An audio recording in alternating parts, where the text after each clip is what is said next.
நம்ம இன்றைக்கி காலிஃப்ளவர் உருளைக்கிழங்கு போட்டு ஒரு கிரேவி பண்ண போகிறோங்க சப்பாத்திக்கு. இங்கே பாருங்கள், காலிஃப்ளவர் எடுத்து நான் சின்ன சின்னதாக வெட்டி சுடுதண்ணில் உப்பு மஞ்சள் தூள் போட்டு அதில் கொஞ்சம் நேரம் காலிஃப்ளவரை ஒரு 10 நிமிஷம் நான் போட்டு வச்சுருக்கிறேன். இப்போ நம்ம இது வடிகட்டி எடுத்துகிட்டு நம்ம செய்ய போகிறோம்.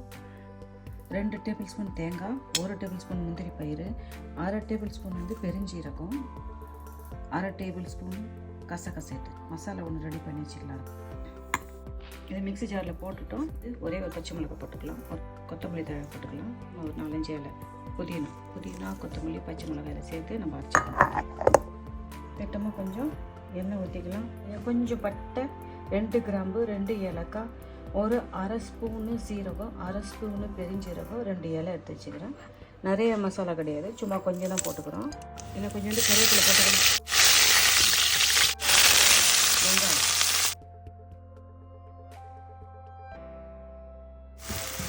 நல்லா அழகாக வதங்கிடுச்சு. இஞ்சி பூண்டு பேஸ்ட் சேர்த்துக்கலாம். 1 ஸ்பூன் இஞ்சி பூண்டு பேஸ்ட் சேர்த்துக்கிறோம். 2 பச்சை மிளகாய் சேர்த்துக்கிறோம். கொஞ்சோண்டு புதினா, 2 கொத்தமல்லி தழை, புதினா கொத்தமல்லி சேர்த்து நம்ம வதக்கிறோம். 2 தக்காளி சேர்த்து மேல் பண்ணி கடலை எண்ணெய், நல்ல எண்ணெய், ரீஃபைண்ட் ஆயில் எல்லாமே நல்லது தான். நம்ம எந்த அளவுக்கு எண்ணெயை கொஞ்சம் குறைச்சிக்கிறோமோ நம்மளுக்கு நல்லது.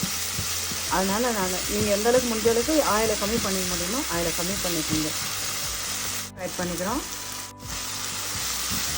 உப்பு ஆட் பண்ணிவிட்டு அப்படியே கொஞ்சம் நல்லா அழகாக இது பண்ணுவோம். 2 டேபிள் ஸ்பூன் அளவுக்கு நான் மல்லித்தூள் போடுறேன். 2 டேபிள் ஸ்பூன் மல்லித்தூள், ஸ்பூனு மிளகாய் தூள் சேர்க்குறேன். நான் 1 ஸ்பூனில் மஞ்சள் தூள் சேர்க்குறேன். உப்பு காரம் உங்களோட விருப்பப்படி போட்டுங்க.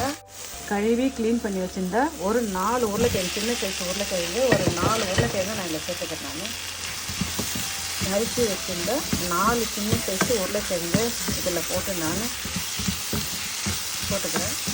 சுத்தமாக கொஞ்சம் தண்ணி சேர்த்துக்கலாம்.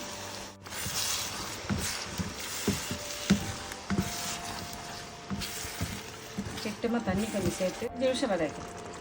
மூடி போட்டு ஒரு 5 நிமிஷம் வேக வைக்கலாம். ஒரு 5 நிமிஷம் வேக வச்சுட்டு எடுக்கலாம். உருளைக்கிழங்கு ஓரளவுக்கு வெந்தது. சுடுதலில் உப்பு மஞ்சள் போட்டு ஊற வச்சிருந்த மாதிரி இந்த காலிஃப்ளவரை நம்ம இதில் ஆட் பண்ணிக்கலாம்.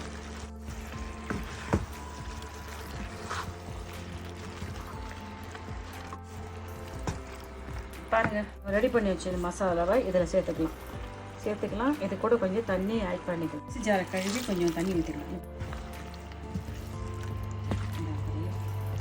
லைட்டாக கூட கொஞ்சம் நம்ம தயிர் சேர்த்துக்கலாம்.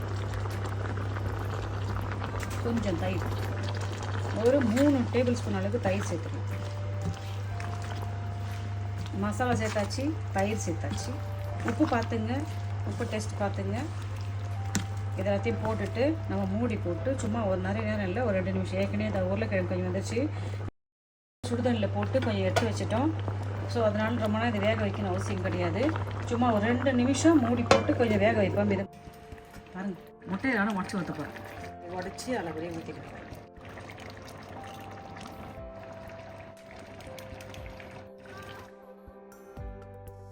போட்டு ஒரு 2 நிமிஷம் வேக வச்சு நம்ம எடுக்கலாம். பாருங்கள், என்ன அழகாக சப்பாத்திக்கு ஒரு சைட் டிஷ் ஷேப் பண்ணிட்டோம். பாருங்கள், நம்ம போட்ட முட்டை எல்லாம் உடையலை. இது போடணும் அவசியம் கிடையாது. அப்படியே தான் நல்லா தான் இருக்கும். முட்டை வந்துடுச்சு, முட்டையெல்லாம் வந்துடுச்சு. வாங்க சாப்பிட்டு பார்க்கலாமா, எல்லாம் எடுக்கலாமா? பாருங்கள், நம்ம போட்ட முட்டையெல்லாம் என்ன அழகாக வெந்திருக்குது. பாருங்கள், முட்டையெல்லாம் அழகாக வெந்துடுச்சு. சாப்பிட்டு பார்க்கலாமா நம்ம? அதுக்கு மேலே அழகாக ஒரு கொத்தமல்லி தழை தூவிக்கலாம். காலிஃப்ளவர் உருளைக்கிழங்குல செஞ்ச ஒரு கிரேவி பண்ணிட்டோம். சப்பாத்தி செஞ்சு வச்சுக்கிறேன். நினைக்கிறேன் இந்த சப்பாத்திக்கு இந்த சைட் டிஷ் ரொம்ப நல்லா இருக்கும்னு நினைக்கிறேன். முட்டை எதுவுமே உடையல. முட்டையெல்லாம் பாருங்கள் என்ன அழகாக அப்படியே முழுசாகவே இருக்குது முட்டை. நீங்களும் வீட்டில் இதே மெத்தடில் ட்ரை பண்ணி பார்த்துட்டு உங்கள் கமெண்ட் எனக்கு சொல்லுங்கப்பா. பாய், தேங்க்யூ.